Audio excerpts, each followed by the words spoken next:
status in society, then a fear of losing the status will also come. Other things may or may not come, but this pain always comes. The fear of losing something. This pain comes with every pleasure. When a son is born, then the fear comes, will he stay alive? Will he grow up? Will he be wealthy? Will he study well? And then serve me? Will he get spoiled? Will he leave me? Whenever pleasure comes, then the fear of losing will always come along. When any pleasure comes, then you are always thinking, will I lose this? Will I lose that? The person who always gets pleasures think like this and eventually come to a state of mind, will I last? This is the biggest pain.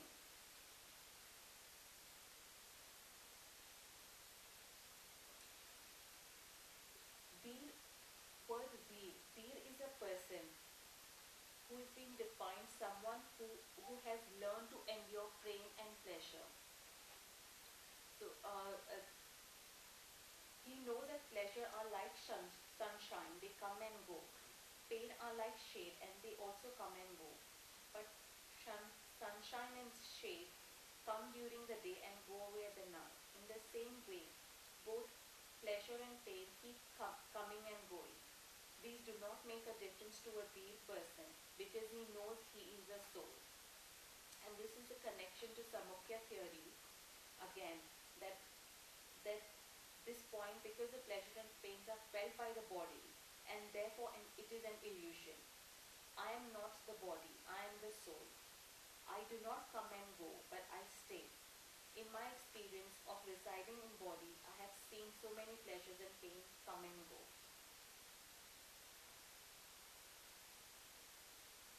When the sun rises, then we do not try to start dancing. And when the sun sets, we do not start crying.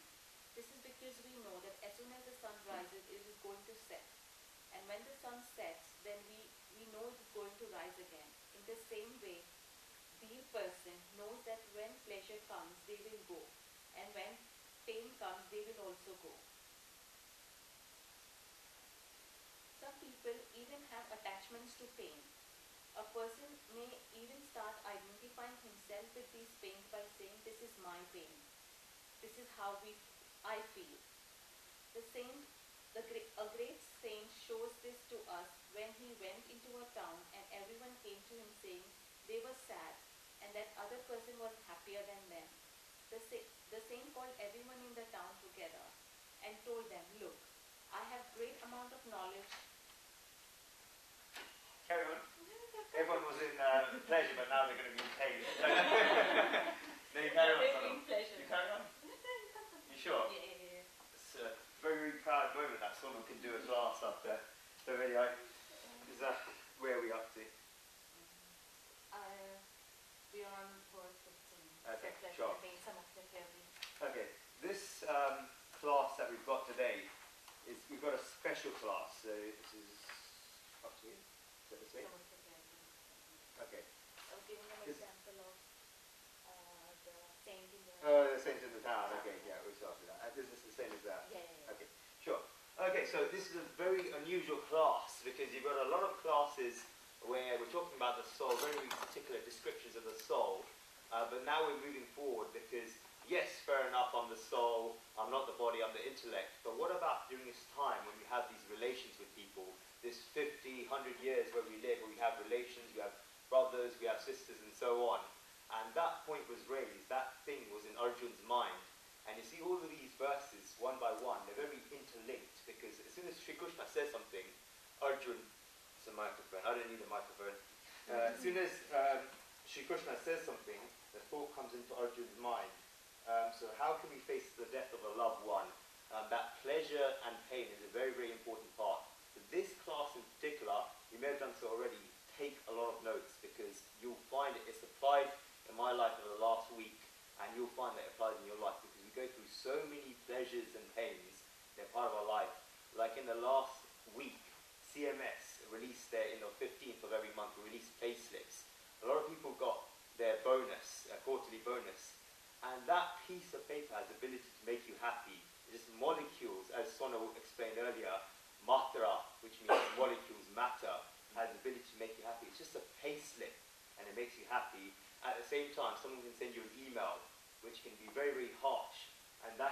can make you sad. But think about it, it's just molecules, it just matters. Tell yourself every single time when something gives you a pleasure, something gives you a pain, that it's matter, it's just matter, it's a paste, it's made out of paper. How can that have the ability to give me pleasure and pain? And if someone else on the outside has the ability to give you pleasure that can bring you up, they also have the ability to put you down. So remember that all times. So start taking detailed notes. This class in particular is very applicable to this saint that we're talking about. This great saint went to a town and everyone came up to him saying that, oh, they're sad about this, someone else is happier than me, someone else is getting better deal than me, some person is wealthier than me, some person has this, whereas I don't have that. The saint called everybody in the town together and said, look, I've gathered a great amount of knowledge throughout all my years as a saint, and through my knowledge, I can make all of your sadness go away. So the saint said, if you see someone that's happier than you, then just start living your life as they do. So he says, forget about your pleasures and pains and take somebody else's pleasures and pains. So the saint said, let us all do this. Everyone write down your pleasures, and you don't have to do this, the saint told the people. Everyone write down the pleasures and pains on a piece of paper, fold it up, put it inside a cover, so nobody can see, so you can see everybody, can see your pleasures and pains. Told them to put it on the table, and he said, leave your pieces of paper on the table, your pleasures and pains written down. So everybody in that town put their pleasures and the pains on the paper, folded it up, wrote their names on the cover, and put that paper on the table. The great saint told them to go and sit down. They did that. He chanted mantras for 10 minutes, and they told them, now the chants are all complete. Now each of you go to the table, one by one, and if you feel that somebody else's life is better than yours, and you want to live their life, as a do, then pick up that cover, then their pleasures and pains will become yours. Pick up whichever covers you want, somebody else's covers. Everybody, each and every one of them, went to that table, one by one, stood there, thought about it, read everyone's names, and ended up taking their own papers and going back. So these people that were complaining about other person getting more pleasures than them getting more pains than everybody else, just ended up going back with their own pieces of paper. They thought that another person's pleasures and pains don't seem so bad from the outside. What if they actually happen to us? Instead of that, I'll be happy with my own pains. So they took those own pieces of papers back. So whoever understands this, Sri Krishna said, who understands and sees pleasures and pains in this way is fit for eternal light. It's because of dhir, patience, that the person gets internal strength. We talked about dhir last time. We defined a person who's dhir. Alright, who is here? Mira, how do you define someone as dhir? 3 things. Patient, you got your notes. Yeah. No referring. It's a closed book exam. Oh, yeah. Patient. So faith in the mind, faith in God. Faith in the soul? Faith in the soul. Yeah. Thank you. If I had faith in the mind, I'd fall apart. Faith in the soul, faith in God, and faith in something else. Faith in the soul, faith in the God. Surrender to God. Huh? Surrender to God. Yes, surrender to God. So we say Narayana Samarpayami at the end. Excellent. Surrender to God. Very, very important. We gave that story of Sri Krishna and Arjuna later in the Mahabharata, when Arjuna was worried about Abhimanyu. Sri Krishna did that thing to show him how a person can be dhir, a person can be patient. Another one, Di means to give. The Di means the intellect, like we say in the Gayatri Mantra, Diyo na, Vachoya. Di means to give, and Ra means, so Di means intellect, and Ra means give. So a person who offers their intellect to others, to help others, is patient. So the word dhir. So if there's a small flame and the wind blows onto it, then it will get blown out and it won't be able to handle that wind. That wind is like pleasures and pains. But if that flame gets bigger and bigger and brighter, every time a wind blows, then it becomes a forest fire and who will be able to touch it? Now, however much the wind blows, this fire will not get blown out. It will just get bigger and bigger. That wind will actually serve the flame and the wind will help the flame by increasing it. In the same way, if there's an inexperienced human being who doesn't know about pleasures and pains, then they don't know how to endure a pleasure and pain. Then if a single pleasure or pain comes, remember pleasures are just as effective as pains is blowing us out of course, then that person will get moved. But once a person gets patience, dhirta, and learns to endure these pleasures and pains, he'll become like a forest fire. Those pieces of wind will just make him grow bigger and bigger where nothing can affect him. So therefore, if any of these transient pleasures and pains come, he won't be moved. Not only that, but he improves with each and every pleasure and pain that he gets. And he comes up with a strength to help other people by advising them how to endure this themselves. Okay? Understood? Now let's go on to verse 16. Na shato vidyate bhavo. Na shato vidyate bhavo. Na bhavo vidyate sata. Na bhavo vidyate sata. Ubayor api drushto nastva. Ubayor api drushto nastva. Anayostattva darshivi. Anayostattva darshivi. Of the non-existent there is no coming to be. Of the existent there is no ceasing to be. The conclusion about these two has been perceived by the seers of truth. Shri Krishna is saying that it may seem that this non-existent thing that we call Maya is there, but it can never be there. On the other hand, it may be the case that that which is existent, the soul, the goal, is not there, but that can never cease to be. Okay, what is existent? That is existent, which is existing, which has existed before everything else came into existence, and that which will exist after everything else gets destroyed. So whenever we see something, we can see something that's non-existent, it's something that's not going to stay. It may seem that it's there, and you may think that it's there, but these things are not going to last. On many occasions, Guruji uses Kabirji's doha. Kabirji was a great saint. He used dohas, a set of 4 lines for a poetry verse to explain this. He says the material world is non-existent, God is existent. So the material world is non-existent, God is existent. The material world is that which eliminates, and that is the world that goes away. The material world is that which eliminates, and the world that goes away. And there's a story, when Kabirji was walking in a village in India, he saw this woman using a grinder to grind some grains. And so Kabirji was a thinker, and he got lost in thought. He thought, does this grinder not exist? So he did the doha. Chalti chaki rekkar diya kabira roy, do patan ki ke peech mein sabut bachana koi. This is what happens when one puts this flour into a grinder, then it becomes squashed. And so one puts grain into a grinder, it gets squashed, and it comes out as flour. This is exactly what human life is like.